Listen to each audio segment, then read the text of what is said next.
ఈనాటి ముఖ్యమంత్రి రేవంత్ రెడ్డి గారు ఈ రాష్ట్రంలో అధికారంలోకి రాకముందు మాట్లాడినటువంటి మాటలకు, ముఖ్యమంత్రిగా మాట్లాడుతున్నటువంటి మాటలకు చాలా వ్యత్యాసం కనిపిస్తా ఉన్నది. 10 ఏళ్లు ఈ రాష్ట్రాన్ని పాలించినటువంటి టీఆర్ఎస్ పార్టీ ఒక పక్క విద్యార్థుల కోసం ఏ రకంగా ముచ్చుకున్నదో, ఈ రోజు 3 సంవత్సరాలుగా ఈ రాష్ట్రాన్ని పాలిస్తున్నటువంటి కాంగ్రెస్ పార్టీ కూడా ఆ రకమైనటువంటి పంతాన్ని అవలంబిస్తా ఉన్నది.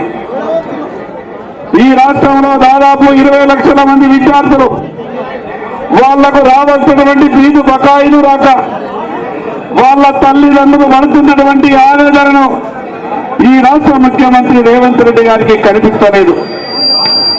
ఎన్నికల కన్నా ముందు మాట్లాడినటువంటి మాటలు ముఖ్యమంత్రి అయిన తర్వాత చేసిన వ్యవహారానికి ఎక్కడ కూడా పొంతన లేకుండా పోయింది. ఈ సందర్భంగా ఈ రాష్ట్రంలో ఉన్నటువంటి విద్యార్థులందరికీ వాళ్ళ తల్లిదండ్రులకు కూడా రాష్ట్ర భారతీయ జనతా పార్టీ పక్షాన ఒక భరోసా ఇవ్వదలుచుకున్నాం. మీరెవరు కూడా అదే పలకండి. ఇప్పటికే కొంతమంది ఎంతో మంది ఆత్మహత్యలు చేసుకున్నటువంటి విద్యార్థులు, అదేవిధంగా ఫీజు కట్టలేనటువంటి పరిస్థితిలో ఉన్నాం, ప్రభుత్వం మమ్మల్ని మోసం చేసిందని కొన్ని సందర్భాలలో వాళ్ళ తల్లిదండ్రులు కూడా ఆత్మహత్య చేస్తున్న సంఘటనలు కొన్ని జరిగినాయి. కానీ ఈ విషయాలతోని మాకేమి సంబంధం లేదన్నట్టు ఈ రాష్ట్ర ప్రభుత్వం వ్యవహారం చేస్తా ఉన్నది. మరి ఈరోజు యువతకే పెద్ద పీట వేయాలని గొప్ప గొప్ప మాటలు మాట్లాడేటటువంటి ఈ రాష్ట్ర ముఖ్యమంత్రి గారికి ఈ రాష్ట్రంలో విద్యార్థుల ఫీజు బకాయిలు ఎందుకు గుర్తొస్తలేవు? 18 సంవత్సరాలకే 21 సంవత్సరాలకే యువత ముఖ్యమంత్రి కావాలా, ప్రధానమంత్రులు కావాలని ఈ రోజు రాష్ట్ర ముఖ్యమంత్రి గారు మాట్లాడతారు. కానీ విద్యార్థులకు అందాల్సినటువంటి చదువు గురించి, ప్రభుత్వ బాధ్యత గురించి ఎక్కడా కూడా ఈ రాష్ట్ర ముఖ్యమంత్రి గారు, కాంగ్రెస్ ప్రభుత్వం మాట్లాడేటటువంటి పరిస్థితి కనిపిస్తలేదు.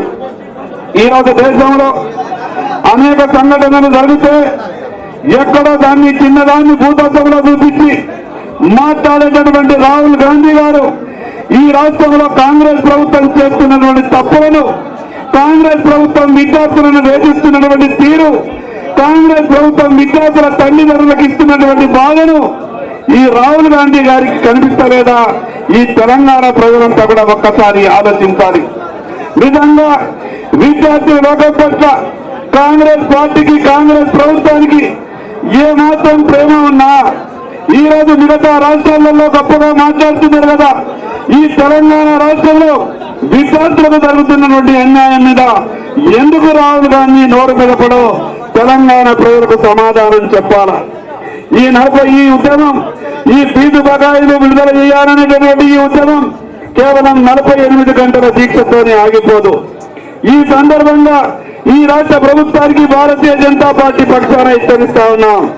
రాష్ట్ర భారతీయ జనతా పార్టీ అధ్యక్షుడి దీక్షతోనైనా సరే ఈ తెలంగాణ కాంగ్రెస్ ప్రభుత్వం కళ్ళు తెరవాలి.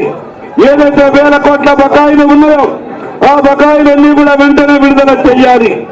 ఎట్టి పరిస్థితులలో విద్యార్థులకు న్యాయం జరిగే వరకు భారతీయ జనతా పార్టీ అండగా ఉంటుందని, ఫీజు రియంబర్స్మెంట్ జరిగే వరకు భారతీయ జనతా పార్టీ పోరాటం చేస్తుందని ఈ సందర్భంగా తెలియజేస్తూ మరొక్కసారి అందరికీ పేరు పేరున ధన్యవాదాలు తెలియజేస్తూ సెలవు తీసుకుంటున్నాను. భారత్ మాతాకి ధన్యవాదాలు అన్నారు. ఎవరైతే విద్యార్థులు వస్తూ ఉన్నారో వాళ్ళందరూ అధ్యక్ష వారికి కలవడానికి